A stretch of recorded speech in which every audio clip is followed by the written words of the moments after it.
നമസ്കാരം. American president Donald Trump ഇവിടെ 100% നിസ്സഹായനാണ്. ഇപ്പോൾ അത്തരത്തിലുള്ള വാർത്തകളാണ് പുറത്തു വരുന്നത്. ട്രംപിന്റെ നാട്ടിലെ വിശേഷങ്ങളെ കുറിച്ച് നമുക്ക് ആദ്യം ഒന്ന് പരിശോധിക്കാം. എന്താണ് നാട്ടിലെ വിശേഷം? സ്വന്തം നാട്ടിൽ ധൈര്യപൂർവ്വം സഞ്ചരിക്കാൻ കഴിയാത്ത ഒരു അവസ്ഥയിലേക്ക് ട്രംപ് പോയിരിക്കുകയാണ്. ട്രംപിന്റെ കാലിഫോർണിയ യാത്രയുമായി ബന്ധപ്പെട്ട് അവിടെ ആരോ ട്രംപിനെ നേരത്തെ തന്നെ കാത്തു നിന്നിരുന്നു എന്നൊരു വാർത്ത പുറത്തു വരികയാണ്. ചില സുരക്ഷാ പ്രശ്നങ്ങൾ തുടർച്ചയായി ട്രംപ് നേരിടേണ്ടി വരുന്നു എന്നുള്ളതാണ് വിവരം.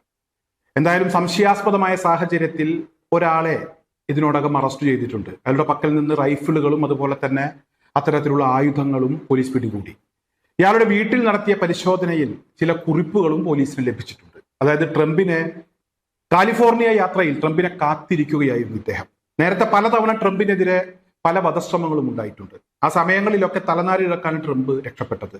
അതീവ സുരക്ഷാ സംവിധാനങ്ങളൊക്കെയുള്ള പല സ്ഥലത്തേക്കും അക്രമികൾക്ക് കയറിക്കൂടാൻ കഴിയുന്ന ഒരു സാഹചര്യം നമ്മളൊക്കെ കണ്ടതാണ്. അതും നടന്നത് അമേരിക്കയിലാണ്.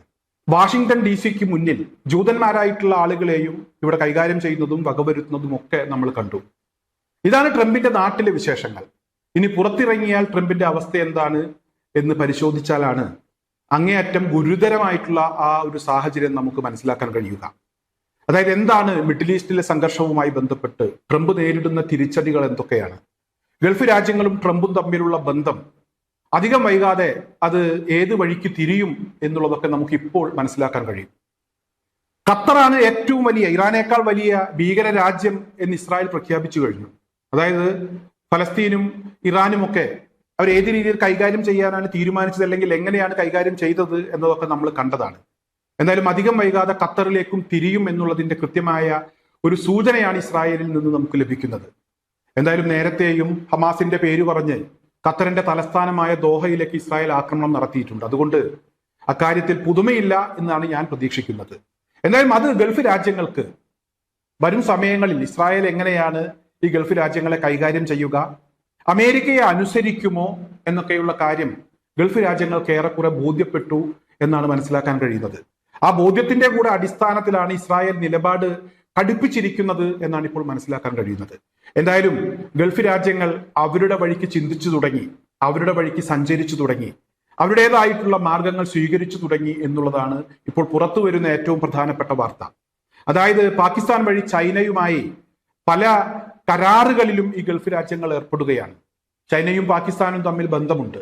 നമ്മുടെ രാജ്യവുമായി ഇവിടെ പാകിസ്ഥാൻ ഏറ്റുമുട്ടുന്ന ഒരു സാഹചര്യത്തിൽ പോലും പാകിസ്ഥാനെ ഇവിടെ ആയുധങ്ങൾ നൽകിയത് ചൈനയാണ് എന്നൊക്കെയുള്ള വാർത്തകൾ പിന്നീട് പുറത്തു വന്നിട്ടുണ്ട്. ഒരു ഭാഗത്ത് അമേരിക്കയെയും അതുപോലെ തന്നെ മറുഭാഗത്തുകൂടെ ചൈനയുമായും പാകിസ്ഥാൻ നല്ല ബന്ധം പുലർത്തുന്നു.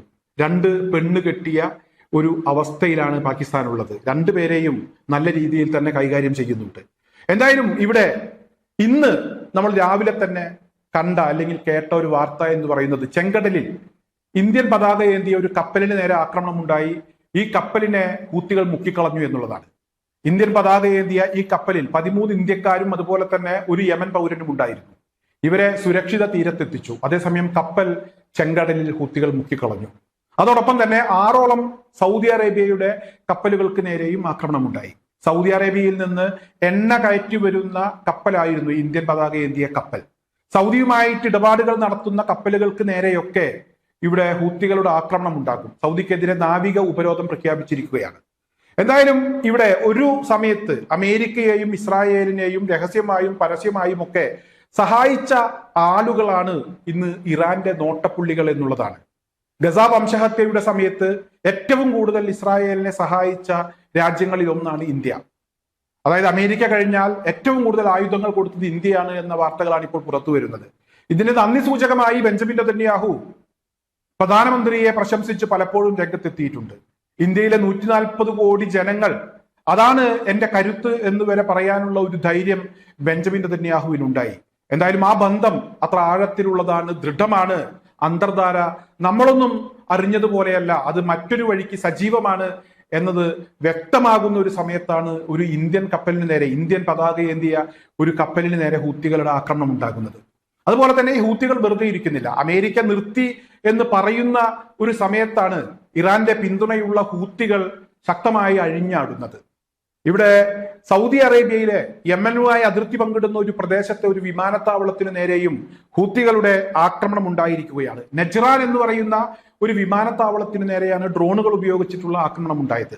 ഏതായാലും ഈ വിമാനത്താവളത്തിന്റെ പ്രവർത്തനം താൽക്കാലികമായി നിർത്തിവെക്കേണ്ട ഒരു അവസ്ഥയിലേക്ക് സൗദി അറേബ്യ പോയി എന്നുള്ളതാണ് ഇപ്പോൾ പുറത്തു വരുന്ന വളരെ പ്രധാനപ്പെട്ട ഒരു വിവരം. അതുപോലെ തന്നെ UAE-യിലേക്കും ഒരു വലിയ ആക്രമണം ഉണ്ടായി എന്നുള്ള വാർത്തകൾ പുറത്തു വരുന്നുണ്ട്. ഈ വാർത്തയുമായി ബന്ധപ്പെട്ട് UAE-യുടെ ഭാഗത്തു നിന്ന് സ്ഥിരീകരണം ഉണ്ടാകേണ്ടതുണ്ട്. എന്നാൽ സ്ഥിരീകരണങ്ങളൊന്നും ഉണ്ടായിട്ടില്ല. 20 മിനിറ്റിനിടെ UAE-യിലെ പ്രമുഖ തുറമുഖ നഗരമായ ജബൽ അലിയിൽ 7ഓളം സ്ഫോടനങ്ങൾ ഉണ്ടായി എന്നുള്ളതാണ് ഇപ്പോൾ പുറത്തു വരുന്ന വിവരം.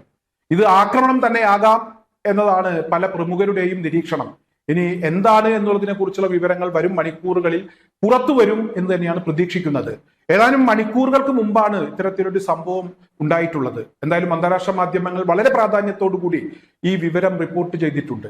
ജബലലി തുറമുഖ നഗരത്തിന് മുകളിൽ ശക്തമായ രീതിയിൽ തന്നെ പുകയും പൊടിയും ഒക്കെ കാണപ്പെട്ടു എന്നുള്ളതാണ് വിവരം. 7 സ്ഫോടനങ്ങൾ കൃത്യമായി ഉണ്ടായി എന്നുള്ളതും മാധ്യമങ്ങൾ പറയുന്നു.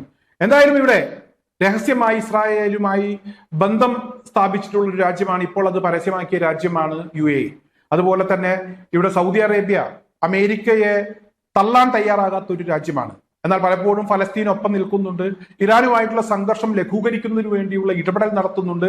പക്ഷേ ഇതൊക്കെ നിലനിൽപ്പിന് വേണ്ടിയാണ് എന്ന് നമുക്ക് നോക്കിയാൽ മനസ്സിലാക്കാൻ കഴിയും. എന്തായാലും ഇപ്പോൾ സൗദി അറേബ്യയും വലിയ പ്രതിസന്ധിയിലാണ്.